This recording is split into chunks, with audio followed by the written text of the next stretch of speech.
अस्सलाम वालेकुम, welcome to सार स्किल्स इंस्टीट्यूट। आज हमने रिएक्टिविटी ऑफ अल्काइल हैलाइड्स का टॉपिक देखना है। अकॉर्डिंग टू अल्काइल हैलाइड अगर बात करें तो जो कार्बन है वो हैलोजन के साथ अटैच होती है, और जो हैलोजन हैं उनकी नेचर होती है इलेक्ट्रॉन अपनी तरफ खींचने की। तो इसलिए जो हैलोजन्स होंगे उनके ऊपर पार्शियल नेगेटिव चार्ज और कार्बन के ऊपर फिर पार्शियल पॉजिटिव चार्ज क्रिएट होगा। अब दो मेन फैक्टर्स हैं जो हमने डिस्कस करने हैं रिएक्टिविटी ऑफ अल्काइल हैलाइड में, और वो क्या है?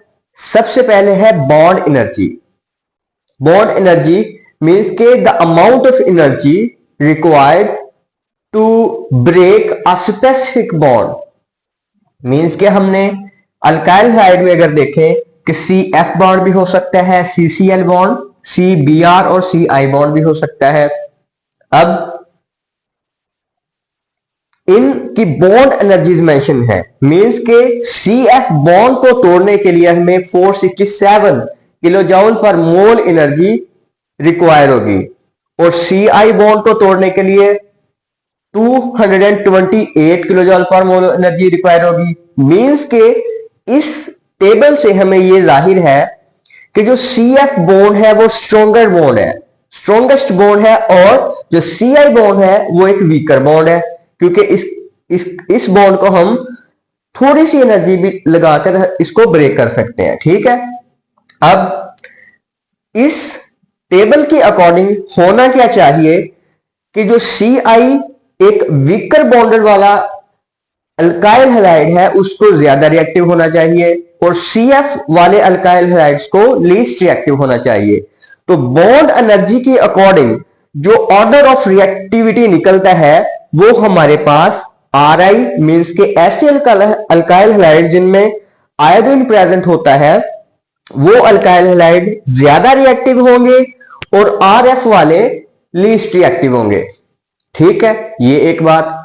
दूसरा जो मेन फैक्टर है रिएक्टिविटी के लिए वो है बॉन्ड पोलैरिटी।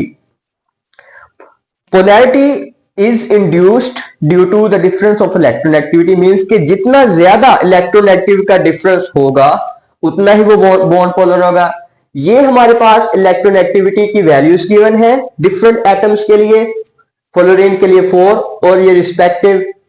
अब हमने बात करनी है CF बॉन्ड की, तो इसलिए जो कार्बन की इलेक्ट्रोनेगेटिविटी है और फ्लोरीन की इलेक्ट्रोनेगेटिविटी है, इन दोनों का अगर डिफरेंस निकालते हैं तो 1.5 आता है, और इसी तरह से अगर CI में बात करें इन दोनों की इलेक्ट्रोनेगेटिविटी का डिफरेंस निकालते हैं तो वो हमारे पास 0 आता है। मींस के जो हमारा CI बॉन्ड है वो as a non polar bond behave करता है, और जो CF बॉन्ड है वो as a polar bond behave करता है। और हमारे माइंड में ये एक कॉमन सी बात फिट है कि जो बॉन्ड पोलर होगा, जो मॉलिक्यूल्स पोलर होंगे वो रिएक्टिव होते हैं, और जो मॉलिक्यूल्स नॉन पोलर होते हैं वो नॉन रिएक्टिव होती हैं। तो इसके अकॉर्डिंग होना क्या चाहिए?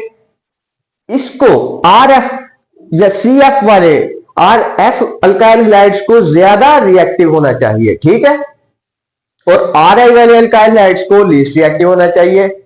लेकिन अगर हम एनालाइज करते हैं एक्सपेरिमेंटली कि अल्काइल हैलाइड्स में रिएक्टिव कौन है, तो जो बॉन्ड स्ट्रेंथ वाला हमारा कॉन्सेप्ट है वो ज्यादा बेटर वे में इस चीज को एक्सप्लेन करता है कि मींस के जितना बॉन्ड वीक होगा तो उतना ही वो अल्काइल हैलाइड वो ज्यादा रिएक्टिव होगा।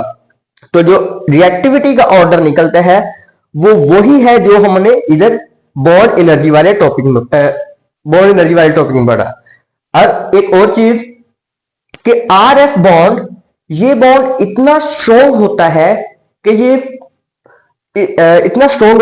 मींस के इन दोनों की पोलैरिटी के डिफरेंस की वजह से, इन दोनों की इलेक्ट्रोनेगेटिव की डिफरेंस की वजह से इतना बॉन्ड पोलर होता है कि ये एक दूसरे से डिटैच नहीं होते, और इसलिए RF लीस्ट रिएक्टिव ही है।